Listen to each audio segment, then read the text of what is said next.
আসসালামু আলাইকুম। চলে আসলাম ছোট্ট একটি ব্লগ নিয়ে। তো এই যে লাইনটা দেখতেছেন, এটা হলো একটা বাসের লাইন। আমরা হানাবি দেখতে যাব, তাই বাসে ওঠার জন্য লাইনে দাঁড়িয়েছি। হানাবি মানে বাংলায় যাকে বলে আতশবাজি। তো এই যে বাসে উঠে যে এলাকায় হানাবি হবে সে এলাকায় চলে আসলাম। এখন প্রায় 20 মিনিটের মতো আমাদের হাঁটতে হবে। তো শুধু হাঁটলেই তো হবে না, হানাবি শুরু হবে 7টা, সোয়া 7টার দিকে। তো আমরা 4:30টার মধ্যে ওখানে পৌঁছে যাই। তাই এই কোম্বিনিতে আমরা সুপার মার্কেটে ঢুকলাম টুকটাক কেনাকাটা করার জন্য। ঢুকে দেখি বিশাল লাইন। তো কিছু করার নেই, এখন এই লাইনে দাঁড়িয়েই আমাদের কেনাকাটা করতে হবে, নাহলে এই 3 ঘন্টা বসে থেকে কি করব, আমরা কিছু তো খেতে হবে। তো কেনাকাটা শেষ, এই তো হাঁটা ধরলাম। প্রায় 20 মিনিট হেঁটে এখন গন্তব্যে পৌঁছাতে হবে, যেখানে হানাবি হবে সেখানে যাচ্ছি আমরা হেঁটে হেঁটে। সবাই হেঁটে হেঁটে যাচ্ছে, কারণ বাস অনেক পেছনে আমাদের সবাইকে নামিয়ে দেয়, এ পর্যন্ত আসে না, বাকি রাস্তা হেঁটেই আসতে হয়।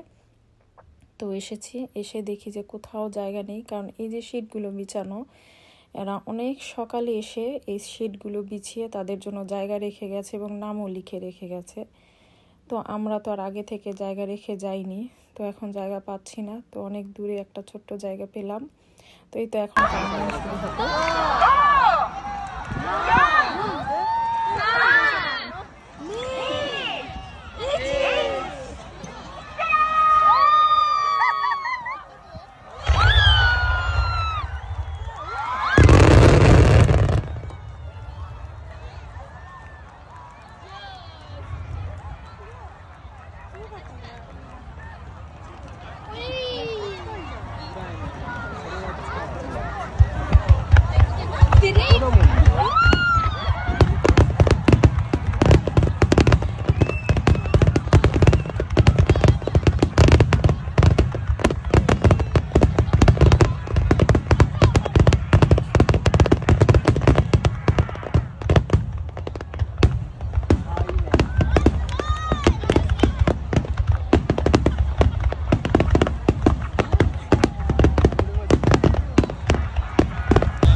এই তো হানাবি শেষ হয়ে গেছে, এখন সবাই চলে যাব আমরা।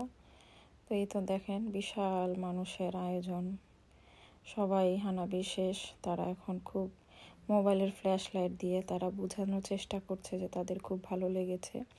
এটা হলো ট্রেন স্টেশনের অবস্থা। আমরা বাসায় যাওয়ার জন্য স্টেশনে গেলাম, তো যেয়ে দেখি অবস্থা। তো সবাই ভালো থাকবেন, আল্লাহ হাফেজ।